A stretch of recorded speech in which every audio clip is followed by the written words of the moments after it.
রাধে রাধে বন্ধুরা, সবাই কেমন আছো? দেখো, আজকে আমার গোপাল বাড়িতে এসেছে অনেকদিন পর। তো আমি বেশ কিছুদিন বাড়িতে ছিলাম না, তোমরা জানো আমি হরিদ্বার ছিলাম। তো যাই হোক, কোনো কারণে বাধ্যতামূলক আমাকে বাইরে যেতে হলে, যেমন আমি ট্রিটমেন্টের জন্যই বেশিরভাগ যেতে হয়। তো সেখানে গোপাল সেবা তো সম্ভব না, আর ওকে অভুক্ত রেখে আমি কোনোভাবে কোথাও যেতে পারবো না।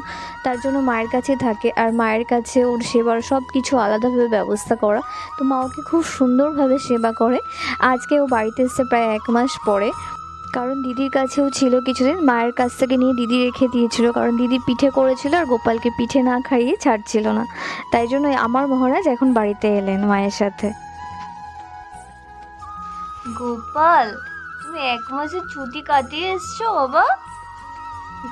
এখানটা এখন সেই শুরু থেকেই মায়ের কাছ থেকেই আমার সমস্ত কিছু শেখা। গোপাল কীভাবে স্নান করাবো, কীভাবে কী করবো, সব কিছু প্রথমে বুঝতে পারতাম না, কিছু যেমন তেমন করতাম। আর মা তো ওকে পুরো একটা বাচ্চাদেরকে যেভাবে যা করে সমস্ত কিছু আমাকে ওইভাবে বলে বলে দিয়েছে, আর সেইভাবেই আমি এখন সেবা করি গোপালের। তো মা যতবারই আসে ওর জন্য কিছু না কিছু বানাতেই থাকে, এই জামা, এই প্যান্ট, এই মানে মা মনের মতো করে বানাতে থাকে ওর জন্য।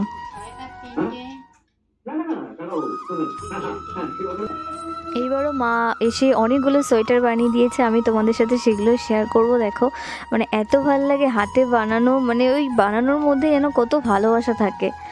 তো মা প্রত্যেকবার এসে এরকমভাবে কত উপহার দিয়ে যায় আমার গোপালকে, মানে উপহার মানে সেবা দিয়ে যায় আর কি। তো এত সুন্দর সুন্দর জামা পরায় মা, মনের মতো করে ডিজাইন করে করে বানিয়ে দেয়। আর এইবারও দেখো কতগুলো মানে সোয়েটার বানিয়েছে। আমি তার আগে কিনেছিলাম, কিন্তু আমার এই বানানো সোয়েটারগুলো দেখার পরে আর একদমই মানে সেই কেনা সোয়েটারগুলো পরাতে ইচ্ছে করে না।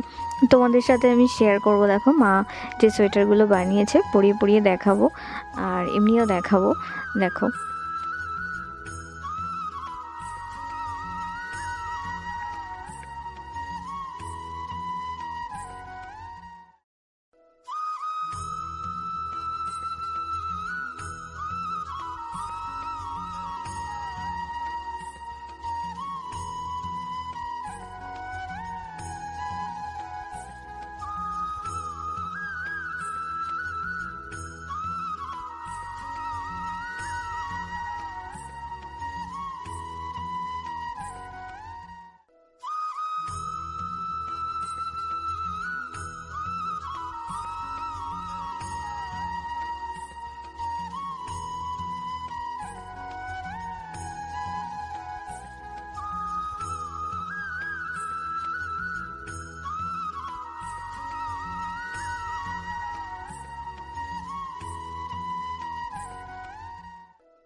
বলতুর আর সোয়েটার কিনতে হবে না।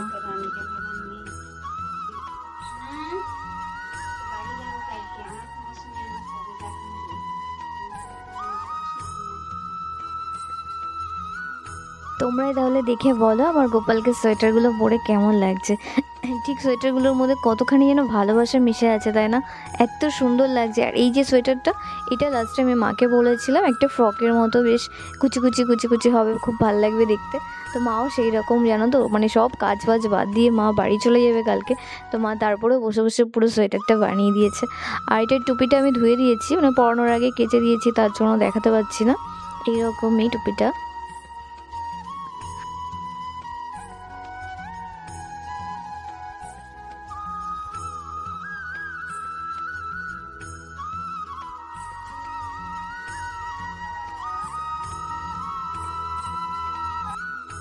আমার গোপালের অঙ্গরাগটা মুছে গেছে, অনেকটা উঠে উঠে গেছে, আবার নতুন করে করতে হবে। মাথাটা তো প্রায় উঠে গেছে।